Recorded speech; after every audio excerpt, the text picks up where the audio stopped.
Hi everybody. So we've learned about some different architects. Hopefully you've checked out some links, maybe the link to the Museum of Modern Art's website where you can see Boris Kingale's exhibition.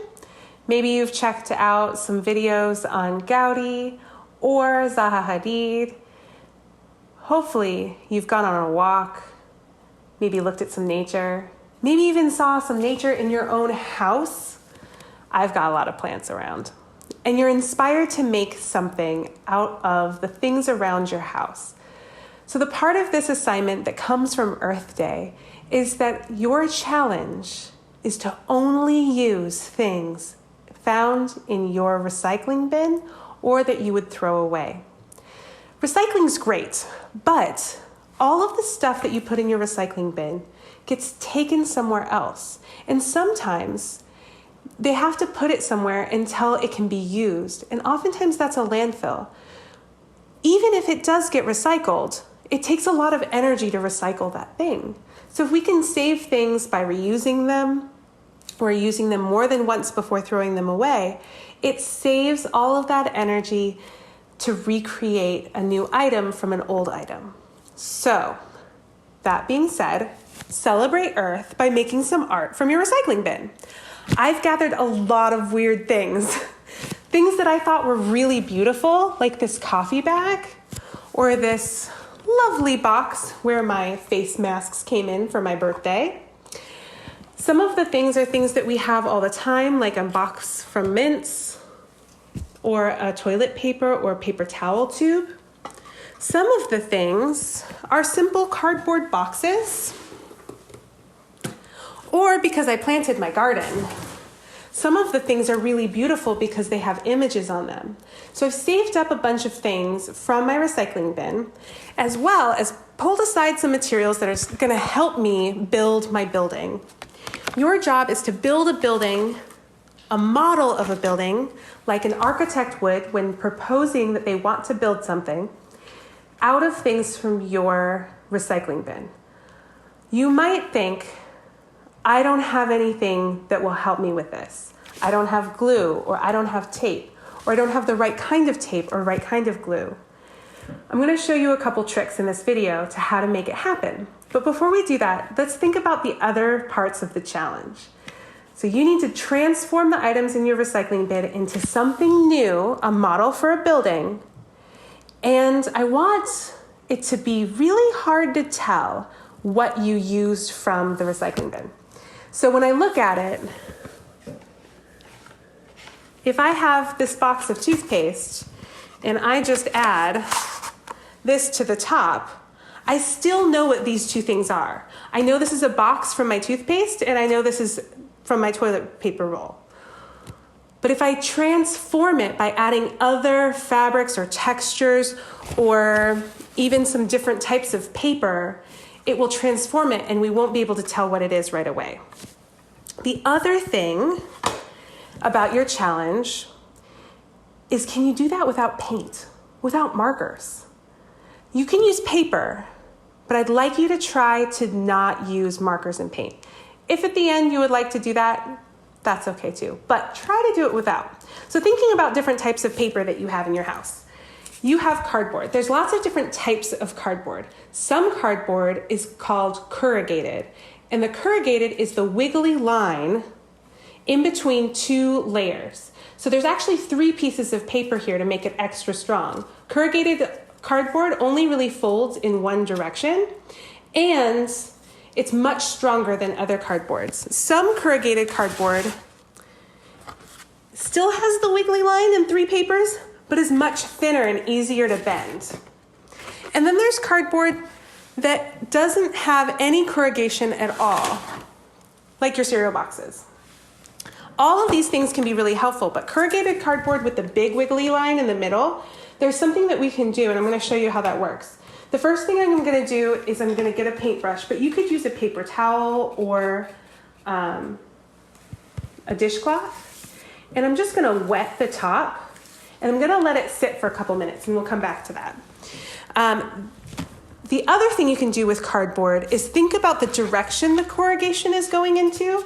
If you look really closely on this board, you can see that all the corrugation is going vertically. So if I wanted to bend it, it's going to be easier to bend this direction. So as you're building, think about the direction that the corrugation is going, and that'll help you when you're bending your cardboard.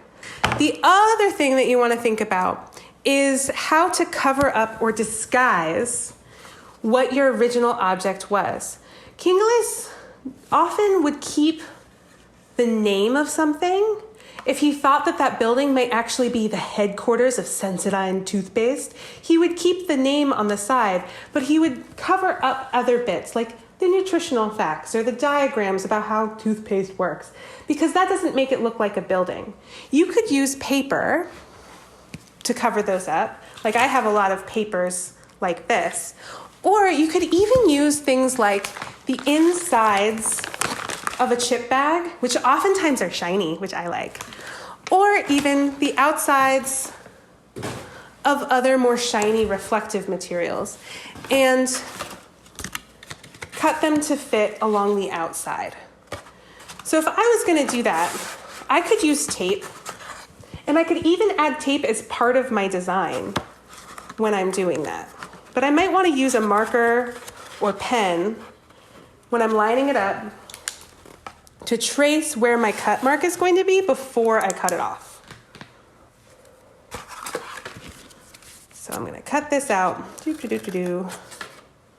And remember, always when you're cutting, move the paper, not your scissors. So notice how my left hand is always holding the paper. And if I want to change the direction of my cut, I'm actually keeping my cutting hand the same way. And you guys know this from years. Move the scissors. Nope, not move the scissors. Move the paper, not the scissors. And now I have a piece that can go over and disguise one of the sides. So now we don't know that this is a Sensodyne box from this direction. But what if you don't have tape or glue at home? A lot of people have flour and water in their homes. One way to make a simple glue with flour and water is to get a little bit of flour in a container. And I don't have a ton of flour in here. It's maybe a quarter cup. And I'm going to add water slowly and mix with a fork. You want about the same amount of water and flour. And this is called paper mache or paper mache. And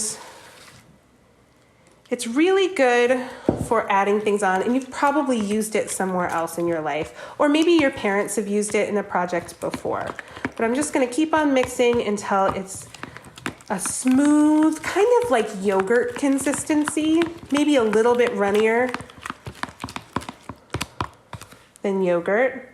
And if you mix them up overnight and let it sit, the next day it won't be as lumpy when you stir it. Ooh, that's getting pretty good. It's much smoother. It might be kind of like watery on top and floury on bottom. Just stir it before you use it and it'll work out great. So now I have sort of a gloopy mess. I could, using a paintbrush or paper towel, spread out that glue so that it's a snail trail stickiness and try to stick it on the side of my container. I think it was this side.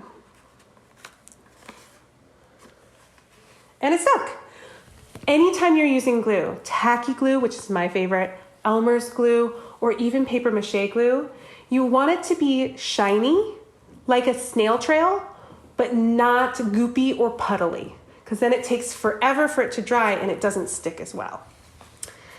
All right, let's check back with our cardboard that we made wet earlier. Let's see what we can do. Oh, we're gonna peel off that top layer, that wet layer, and reveal the corrugation underneath. That can create a fun new texture that we can then shape into a round shape so much easier. I could tape that and make, like, I don't know, maybe a turret off to the side, or maybe it could be like a staircase going up, or it could cover another side of my building. You get to use your imagination for how you're going to use it. But it does make round shapes so much easier and more round and smooth if you turn it this way. You can also wet the other side with your brush or your paper towel or your rag and peel off this side as well. And now you have cool little papers. You can twist it.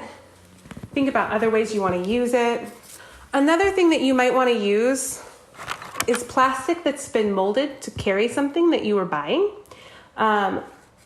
You can cut this up. You can cut up a whole bunch of different things. But the most important thing that I want you to think about is how you're using your scissors. Are your fingers away from the blade? And if you're pushing really hard to cut something and it's not working very quickly, it's not cutting super easily, ask an adult for help. When we make our castles in the classroom, I have a cutting table where I cut things for you. So I don't expect you to be able to cut anything that's really tough to cut. Because sometimes I would just say no in the classroom and say, no, I'm not cutting that because it's not safe for me and it's not safe for you. So think about, as you're cutting, are my fingers away? And is this taking super long and is it really hard? Because if it is, stop. Okay. All right, I can't wait to see what you make. I will be posting what I make to our stream and on my Instagram at Miss Forslund so that you can see what I make. I'm super excited, and I hope you are too. Have a great day.